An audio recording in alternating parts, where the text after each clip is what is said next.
Hi, my name is Chris Melnick, and I'm a realtor in Halifax, Nova Scotia. Today, I'm going to talk about the 11 most surprising things about living in and moving to Nova Scotia. This is in addition to my other points I made about moving here. So if you haven't watched those other videos, you can watch them here. Number 1, roadside fish sales. This is exactly as it sounds. You'll see pickup trucks with trailers in visible parking lots selling all sorts of seafood. They're fairly popular, and most people just like the novelty of buying seafood directly from fishermen who caught it that morning. Number 2, people own different sorts of animals. Owning chickens is fairly popular here, and many people have horses. And if you drive upwards of 30 minutes from the city, you'll probably start seeing cows too. I have neighbors on my street who keep bees. I actually bought honey from them yesterday. Number 3, the challenge of getting services done.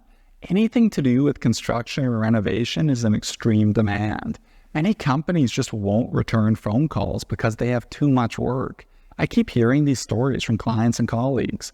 On that note, if you work in the trades and want to start your own business here, you should do very well. Number 4, the island culture. It's a lot more of a laid-back attitude here. That's probably why it's so challenging to get services done. Because when somebody makes enough money here, they'd just rather go fishing or spend time with their family than work even more for no reason. This could also be referred to as living life as it's meant to be lived, but it's a bit of a change. Number 5, driving is a lot different. I've made a whole video on this topic, see here, but bad drivers here are bad because they're too polite. They'll give people the right of way when they don't have the right of way. Also, signage on the roads is also pretty terrible. Just watch the video and you'll understand. Number 6, bad cell phone coverage. I don't even remember the last time I had bad cell phone reception in BC or Ontario, but out here you can be within 40 minutes of the city and have spotty coverage. On some listings of homes for sale, it'll even mention up front that they don't have cell phone reception. There's even a section of the Cabot Trail in Cape Breton where you just don't have cell phone reception for an extended period of time. And that's the most popular driving route in Cape Breton. Number 7, neighborhood cemeteries. If you do some wandering in older neighborhoods, you'll start discovering small, sporadic neighborhood cemeteries. There's even a bunch downtown. Some families have lived in the same areas for hundreds of years, so you'll see hundreds of years of the same last names on the gravestone. If you walk on the Rails to Trail near St. Margaret's Bay and start taking the side routes, you'll stumble upon a number of these cemeteries. Number 8, makeshift streets. This is also an interesting aspect of the older neighborhoods and families who have lived there forever.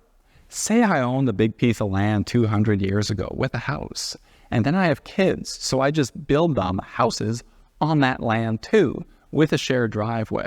And then they have kids, so we build the grandkids' homes. And along the way, we want to make things quasi-official. Maybe somebody plans to sell or something. So we subdivide the land with all sorts of odd angles and make a private lane called Chris Melnick Boulevard. This happened all the time. Prior to 2006, this was relatively easy, so you'll see private lanes and weird lots all over the place. Number 9, power outages. This was also very surprising. For the first 20 years or so of my life, I maybe experienced a handful of power outages in Vancouver. Here, it's probably 6+ a year. Some are very brief, but others can be days. If you're further away from the city, you're a low priority, and it can be even longer. So do yourself a favor and get a generator. You'll thank me later. This is what the Nova Scotia Power outage map can look like after a storm. And those numbers are areas, by the way, not homes. Each one could be 1,000 houses. For the last hurricane, half the province lost power. And then everybody blames Nova Scotia Power, and then Nova Scotia Power just blames the weather. Number 10, how nice the weather is. Now, before I came here, people just said it was foggy with tons of snow and hurricanes. Now, I grew up in Vancouver and lived there for over 20 years.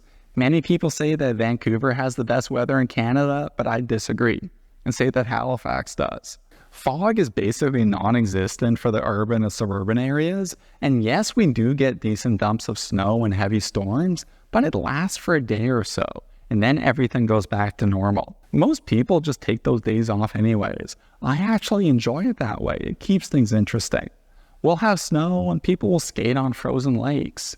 And aside from those instances, it's usually just sunny and nice. We don't have that relentless, lingering rain that Vancouver can have. Number 11, quality of life for the average person.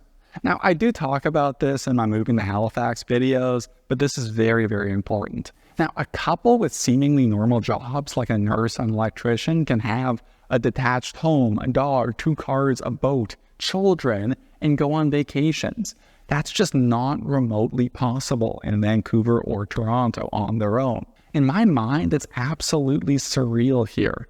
Me and my out-of-province buyers were always saying, sometimes the grass really is greener on the other side, and it's a lot greener here in Halifax. If you'd like help buying a home in Halifax or are thinking of moving, feel free to contact me.